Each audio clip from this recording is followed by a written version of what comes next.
The live TV, सच सबसे आगे।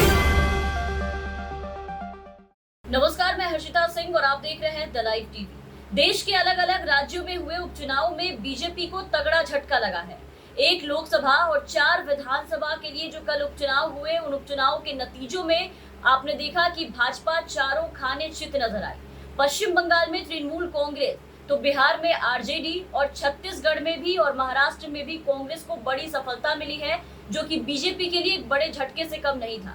बिहार में जेडीयू के साथ सत्ता में होने के बावजूद आप देखिए कि जनता ने बीजेपी को किस तरीके से नकार दिया और आरजेडी को अपना समर्थन दिया है। वहीं महाराष्ट्र में भी आजान को हनुमान चालीसा के खिलाफ करने का दाव पूरी तरह से फेल साबित हो गया। छत्तीसगढ़ में तो कांग्रेस ने अपना वर्चस्व कायम रखा, वहां कांग्रेस की ही सरकार है, जबकि पश्चिम बंगाल में ममता बनर्जी के आगे तो पूरी भाजपा एक बार फिर से नतमस्तक नजर आई, एक बार फिर से पूरी तरीके से ढहती हुई नजर आई। पश्चिम बंगाल के आसनसोल लोकसभा सीट पर जो उपचुनाव हुए, उसमें टीएमसी के नेता शत्रुघ्न सिन्हा ने ऐतिहासिक जीत हासिल कर ली है। सिने स्टार और पूर्व भाजपा के नेता थे शत्रुघ्न सिन्हा, जिन्होंने टीएमसी का दामन थामा था और अब टीएमसी के टिकट पर बीजेपी की अग्निमित्रा पाउल को हरा दिया है। आपको बता दें यहाँ पर कि आसनसोल लोकसभा की जो सीट है, ये सीट बाबुल सुप्रियो के इस्तीफा देने के बाद खाली हुई थी। वही बाबुल सुप्रियो जो बीजेपी में थे, उस वक्त बाबुल सुप्रियो के टिकट पर सांसद चुने गए थे, बीजेपी के टिकट पर बाबुल सुप्रियो। उसके बाद उन्होंने इस्तीफा दिया और आज शत्रुघ्न सिन्हा ने 3,03,209 वोटों के विशाल अंतर से जीत दर्ज किया। आसनसोल लोकसभा उपचुनाव भाजपा और टीएमसी के लिए नाक की लड़ाई बना हुआ था, क्योंकि यहां से 2019 में बीजेपी की तरफ से बाबुल सुप्रियो ने चुनाव जीता था, लेकिन बंगाल विधानसभा चुनाव के बाद जो कुछ हुआ आपने देखा, उसके बाद से बाबुल सुप्रियो ने सीधा सीधा वहां से इस्तीफा दिया था और आसनसोल लोकसभा से इस्तीफा देने के बाद वो सीट खाली थी और अब शत्रुघ्न सिन्हा ने वहां से बाजी मार ली है, वहां से जीत दर्ज की है। इसके अलावा बालीगंज विधानसभा सीट से बाबुल सुप्रियो जो कि टीएमसी में शामिल हुए, उन्होंने 20,228 मतों से चुनाव जीत लिया और जीत के बाद जहां बाबुल सुप्रियो ने ममता बनर्जी को धन्यवाद दिया है, वहीं पर ये कहा कि मां माटी मानुष की जीत है। ये सुप्रियो ने ये भी कहा है कि आसनसोल की ये जीत भाजपा के मुंह पर एक करारा तमाचा है। तो बंगाल में टीएमसी की ये जीत देखकर अब ये कहना गलत नहीं होगा कि पश्चिम बंगाल में जैसे जैसे भाजपा का कद घटता जा रहा है, वैसे वैसे देश में ममता बनर्जी का कद जो है वो बढ़ता जा रहा है।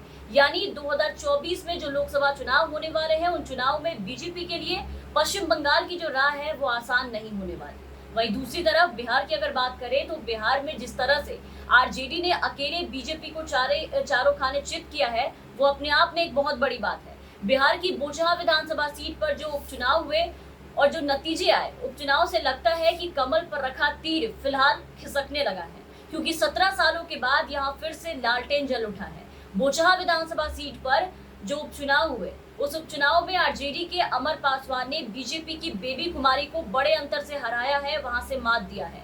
अमर पासवान ने, आपको बता दें कि यहाँ पर 36,653 मतों से जीत दर्ज की है और बोचहा विधानसभा सीट पर भाजपा की हार के बाद एक नए समीकरण के संकेत दिए जा रहे हैं और ये कहा जा रहा है कि इस चुनाव में बीजेपी का जो परंपरागत वोट बैंक था वो पूरी तरीके से हिल गया है, क्योंकि आरजेडी ने भूमिहार समाज में सेंधमारी कर दी है और बड़ी सफलता यहाँ पर हासिल की है बोचहा सीट के पास बीजेपी को पछाड़ते हुए। वहीं महाराष्ट्र की अगर बात करें तो महाराष्ट्र में भी अब हनुमान चालीसा और लाउड स्पीकर का दाव पूरी तरीके से फीका पड़ गया और कोल्हापुर उत्तर विधानसभा उपचुनाव में महाराष्ट्र विकास अघाड़ी ने पटकनी देते हुए भारतीय जनता पार्टी को हरा दिया है। महाराष्ट्र विकास अघाड़ी की संयुक्त उम्मीदवार और कांग्रेस के टिकट पर चुनाव लड़ने वाली जयश्री यादव ने बीजेपी के सत्यजीत कदम को 19,307 वोटों से करारी शिकस्त दी है, उनको हरा दिया है। वहां से जयश्री को जहां 97,332 वोट मिले, वहीं आपको बता दें कि बीजेपी के सत्यजीत कदम को 78,025 मतों से संतोष करना पड़ा, उतने में वो सिमट कर रह गया। कोल्हापुर सीट को जीतने के लिए दोनों पक्षों ने जिस तरीके से चुनाव प्रचार किया था, जिस तरीके से चुनाव प्रचार में अपनी पूरी की पूरी ताकत झोंकी थी, जिस तरह से लाउड स्पीकर और मस्जिदों के खिलाफ में एक माहौल बनाया गया था महाराष्ट्र में, ऐसे में बीजेपी को हार की उम्मीद तो बिल्कुल भी नहीं थी। उन्हें लगा था यहाँ भी ये मुद्दा काफी काम करेगा और ऐसे में बीजेपी का यूं हार जाना भाजपा के लिए एक बहुत बड़े झटके से कम नहीं है, क्योंकि कोल्हापुर में जनता ने बीजेपी के लाउड स्पीकर विवाद को ठेंगा दिखा दिया। उन्हें पूरी तरीके से आईना दिखाने का काम किया कि ये सब यहाँ नहीं चलेगा। इन सब के बाद अब बच गया छत्तीसगढ़। तो छत्तीसगढ़ में कांग्रेस की ही सरकार है। ऐसे में खैरागढ़ का विधानसभा उपचुनाव जीतना लगभग कांग्रेस के लिए पहले से तय माना जा रहा था कि कांग्रेस यहां पर अपना वर्चस्व कायम करेगी और यहां कांग्रेस की यशोदा वर्मा ने भाजपा की कोमल जंघेल को 20,176 वोटों से हरा दिया और इसी के साथ भाजपा उपचुनाव के नतीजों में चारों खाने चित हो गई, सभी जगह से हार गई। एक लोकसभा और 4 विधानसभा चुनाव में भाजपा के हाथ पूरी तरीके से खाली नजर आए, पूरी तरीके से उनके हाथ खाली रह गए। कहीं भी बीजेपी को इस पूरे उपचुनाव में जीत का स्वाद नहीं मिला चखने को। और अब उपचुनाव के आए इन जो नतीजे हैं, इन नतीजों को लेकर के एक बड़े संकेत के तौर पर इन नतीजों को देखा जा रहा है।